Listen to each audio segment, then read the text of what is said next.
Back to ನೇತ್ರಲಾಕ್ಸ್ Kannada. ಎಲ್ಲರೂ ಹೇಗಿದ್ದೀರಾ? I hope ಎಲ್ಲರೂ ಚೆನ್ನಾಗಿದ್ದೀರಾ ಅಂತ ಭಾವಿಸ್ತೀನಿ. ನಾನು ಕೂಡ ತುಂಬಾ ಸೂಪರ್ ಆಗಿದ್ದೀನಿ. ಇವತ್ತಿನ ರೆಸಿಪಿ ಬಂದು ಕ್ಯಾರೆಟ್ ರೈಸ್ ಹೇಗೆ ಮಾಡೋದು ಅಂತ ನೋಡ್ಕೊಂಡು ಬರೋಣವಾ, ಬನ್ನಿ.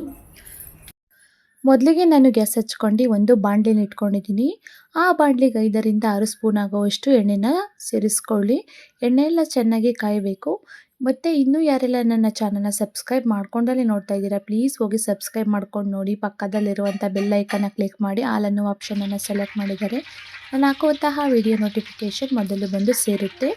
ಸ್ವಲ್ಪ ಎಣ್ಣೆ ಎಲ್ಲ ಬಿಸಿಯಾದ ನಂತರ ನಾನಿಲ್ಲಿ 1 ಸ್ಪೂನ್ ಆಗುವಷ್ಟು ಸಾಸಿವೆನ ಸೇರಿಸ್ಕೊಳ್ತಾ ಇದ್ದೀನಿ. ಸಾಸಿವೆ ಎಲ್ಲ ಸ್ವಲ್ಪ ಚಿಟಪಟ ಆದಮೇಲೆ 2 ಸ್ಪೂನ್ ಆಗುವಷ್ಟು ಕಡಲೆಬೇಳೆನ ಸೇರಿಸ್ಕೊಂಡು ಚೆನ್ನಾಗಿ ಫ್ರೈ ಮಾಡ್ಕೊಳ್ತಾ ಇದ್ದೀನಿ.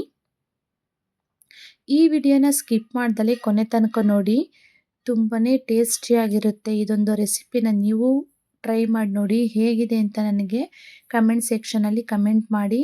ಹಾಗೆಯೇ ನಾನು ಕರಿಬೇವನ್ನ ಸೇರಿಸ್ಕೊಳ್ತಾ ಇದ್ದೀನಿ. ಸ್ವಲ್ಪ ಎಲ್ಲ ಫ್ರೈ ಆದ ನಂತರ ನಾನಿಲ್ಲಿ ಸ್ಲೈಸಾಗಿ ಹಚ್ಚಿಟ್ಕೊಂಡಿರುವಂತಹ 5ರಿಂದ 6 ಹಸಿಮೆಣಸಿನ್ಕಾಯಿನ ಸೇರಿಸ್ಕೊಂಡು ಸ್ವಲ್ಪ ಚೆನ್ನಾಗೆಲ್ಲ ಫ್ರೈ ಮಾಡ್ಕೊಳ್ತಾ ಇದ್ದೀನಿ. ನೆಕ್ಸ್ಟ್ 1 ಗೆಡ್ಡೆ ಆಗೋವಷ್ಟು ಬೆಳ್ಳುಳ್ಳಿನ ನಾನು ಸಿಪ್ಪೆನ ತೆಗೆದಿಟ್ಕೊಂಡು ಸಣ್ಣ ಸಣ್ಣದಾಗಿ ಪೀಸಾಗಿ ಕಟ್ ಮಾಡ್ಕೊಂಡು ಸೇರಿಸ್ಕೊಂಡು ಚೆನ್ನಾಗೆಲ್ಲ ಫ್ರೈ ಮಾಡ್ಕೊಳ್ತಾ ಇದ್ದೀನಿ. ಹಸಿಮೆಣಸಿನ್ಕಾಯಿನ ಮೊದಲೇ ಸೇರಿಸೋದ್ರಿಂದ ಅಷ್ಟೊಂದು ಖಾರವಾಗಿರೋದಿಲ್ಲ, ತುಂಬಾ ಟೇಸ್ಟಿಯಾಗಿರುತ್ತೆ. ಹಾಗೆಯೇ ಸ್ಲೈಸಾಗಿ ಹಚ್ಚಿಟ್ಕೊಂಡಿರುವಂತಹ 4 ಗೆಡ್ಡೆ ಆಗುವಷ್ಟು ಈರುಳ್ಳಿನ ನಾನಿಲ್ಲಿ ಸೇರಿಸ್ಕೊಂಡು ಚೆನ್ನಾಗೆಲ್ಲ ಫ್ರೈ ಮಾಡ್ಕೊಳ್ತಾ ಇದ್ದೀನಿ.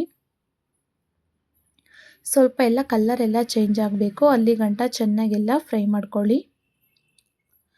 ನೆಕ್ಸ್ಟ್ 2 ಸ್ಪೂನ್ ಆಗುವಷ್ಟು ಗರಂ ಮಸಾಲನ ನಾನಿಲ್ಲಿ ಸೇರಿಸ್ಕೊಳ್ತಾ ಇದ್ದೀನಿ.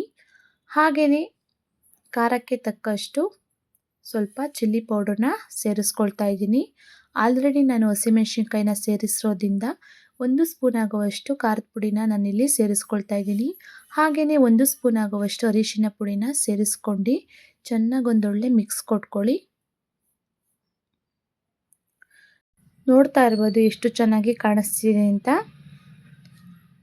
ಹಾಗೆ ಬಂದಿಲ್ಲಿ ರುಚಿಗೆ ತಕ್ಕಷ್ಟು ಉಪ್ಪನ್ನು ನಾನಿಲ್ಲಿ ಸೇರಿಸ್ಕೊಳ್ತಾ ಇದ್ದೀನಿ. ಸೇರಿಸ್ಕೊಂಡು ಚೆನ್ನಾಗಿ ಒಂದೊಳ್ಳೆ ಮಿಕ್ಸ್ ಕೊಟ್ಕೊಳ್ಳಿ. ಹಾಗೆಯೇ 4ರಿಂದ 5 ಕ್ಯಾರೆಟನ್ನು ನಾನಿಲ್ಲಿ ತುರಿದಿಟ್ಕೊಂಡು ಸೇರಿಸ್ಕೊಳ್ತಾ ಇದ್ದೀನಿ. ಆದಷ್ಟು ಮೀಡಿಯಮ್ಮಲ್ಲಿ ತುರಿದಿಟ್ಕೊಳ್ಳಿ, ಆದಷ್ಟು ಮೀಡಿಯಮ್ ಆಗಿರಲಿ. ಸೇರಿಸ್ಕೊಂಡು ಚೆನ್ನಾಗಿ ಒಂದೊಳ್ಳೆ ಮಿಕ್ಸ್ ಕೊಟ್ಕೊಳ್ಬೇಕು. ಈ ಥರ ರೆಸಿಪಿನ ನೀವು ಟ್ರೈ ಮಾಡಿ, ಮತ್ತು ಈ ರೆಸಿಪಿನ ಮಾಡಾದ್ಮೇಲೆ ನನಗೆ ಕಮೆಂಟ್ ಸೆಕ್ಷನಲ್ಲಿ ಕಮೆಂಟ್ ಮಾಡಿ ಹೇಗಿತ್ತು ಅಂತ. ನೆಕ್ಸ್ಟು ನಾನೆಲ್ಲ ಚೆನ್ನಾಗಿ ಮಿಕ್ಸ್ ಮಾಡ್ಕೊಳ್ತಾ ಇದ್ದೀನಿ.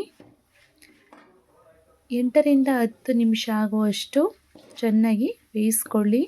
ಕ್ಯಾರೆಟ್ ತುರಿ ಎಲ್ಲ ಸ್ವಲ್ಪ ಸಾಫ್ಟ್ ಆಗಬೇಕು, ಅಲ್ಲಿ ಗಂಟ ಎಲ್ಲ ಚೆನ್ನಾಗಿ ಫ್ರೈ ಮಾಡ್ಕೊಳ್ಳಿ. ಒಂದ್ಸತಿ ಟ್ರೈ ಮಾಡಿ ನೋಡಿ, ಟೇಸ್ಟ್ ಅಂತೂ ತುಂಬಾ ಚೆನ್ನಾಗಿರುತ್ತೆ. ಮಕ್ಕಳಂತೂ ತುಂಬಾ ಇಷ್ಟಪಟ್ಟು ತಿಂತಾರೆ, ಅಷ್ಟು ಟೇಸ್ಟಿಯಾಗಿರುತ್ತೆ. ನೆಕ್ಸ್ಟ್ ನಾನು ರೈಸ್ ಮಾಡಿಟ್ಕೊಂಡಿದ್ದೀನಲ್ಲ ಅದನ್ನು ಸೇರಿಸ್ಕೊಳ್ತಾ ಇದ್ದೀನಿ. ಆದಷ್ಟು ಉದ್ರುದ್ರಾಗಿರಬೇಕು ನೋಡಿ, ಈ ರೀತಿ ಇದ್ದರೆ ತಿನ್ನೋಕ್ಕೂ ಕೂಡ ತುಂಬಾ ಟೇಸ್ಟಿಯಾಗಿರುತ್ತೆ. ಸೇರಿಸ್ಕೊಂಡಾದ್ಮೇಲೆ ಚೆನ್ನಾಗೆಲ್ಲ ಮಿಕ್ಸ್ ಮಾಡ್ಕೊಳ್ಬೇಕು. ಉಪ್ಪು ಖಾರ ಎಲ್ಲ ಚೆನ್ನಾಗಿ ಇಟ್ಕೊಳ್ಬೇಕು ರೈಸ್ಗೆ, ಹಾಗೆ ಮಿಕ್ಸ್ ಮಾಡ್ಕೊಳ್ಳಿ. ನೋಡ್ತಾ ಇರ್ಬೋದು ಎಷ್ಟು ಚೆನ್ನಾಗಿ ಕಾಣಿಸ್ತಿದೆ ಅಂತ. ಕಣ್ಗಂತೂ ಕಲರ್ಫುಲ್ಲಾಗಿ ಕಾಣಿಸ್ತಿದೆ. ಹಾಗೆಯೇ ಟೇಸ್ಟ್ ಮಾತ್ರ ತುಂಬಾ ಟೇಸ್ಟಿಯಾಗಿರುತ್ತೆ, ಅಷ್ಟು ಚೆನ್ನಾಗಿರುತ್ತೆ ಟೇಸ್ಟ್ ಮಾತ್ರ. ಹಾಗೆಯೇ ಅರ್ಧ ಗಾತ್ರದಷ್ಟು ನಿಂಬೆಹಣ್ಣು ಕಟ್ ಮಾಡ್ಕೊಂಡು ರಸನ ಸೇರಿಸ್ಕೊಳ್ತಾ ಇದ್ದೀನಿ.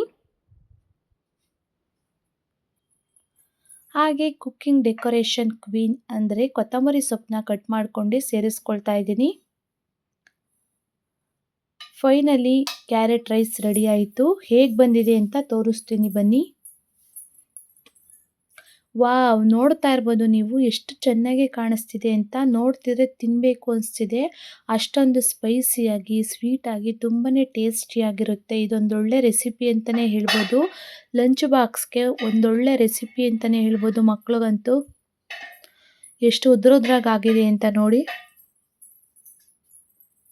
ಹಾಗೆಯೇ ಒಂದು ಪ್ಲೇಟ್ಗೆ ಸರ್ವ್ ನೋಡ್ತಾ ಇರ್ಬೋದು ಎಷ್ಟು ಟೇಸ್ಟಿಯಾಗಿರುತ್ತೆ ಮತ್ತು ಎಷ್ಟು ಕಣ್ಣಿಗೆ ಕಲರ್ಫುಲ್ಲಾಗಿ ಕಾಣಿಸುತ್ತೆ ಅಂತ. ಹೇಗೆ ಬಂದಿದೆ ಅಂತ ನೋಡ್ಕೊಂಡು ಬರೋಣವಾ ಬನ್ನಿ. ನೋಡಿ ಎಷ್ಟು ಚೆನ್ನಾಗಿದೆ ಅಂತ, ಕಣ್ಣಿಗೆ ಕಲರ್ಫುಲ್ಲಾಗಿ ಕಾಣಿಸ್ತಿದೆ. ಟೇಸ್ಟ್ ಹೇಗಿದೆ ಅಂತ ನೋಡೋಣ. ಇಲ್ಲಿ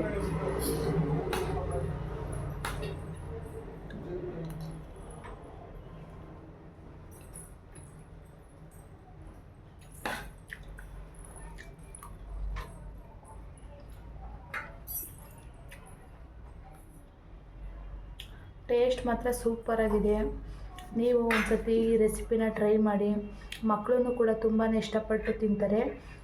ತುಂಬಾ ಟೇಸ್ಟಿಯಾಗಿದೆ. ನೀವು ಟ್ರೈ ಮಾಡಿ ನೋಡಿ ಹೇಗಿದೆ ಅಂತ ಕಮೆಂಟ್ ಸೆಕ್ಷನಲ್ಲಿ ಕಮೆಂಟ್ ಮಾಡಿ. Thank you for watching. Love you all.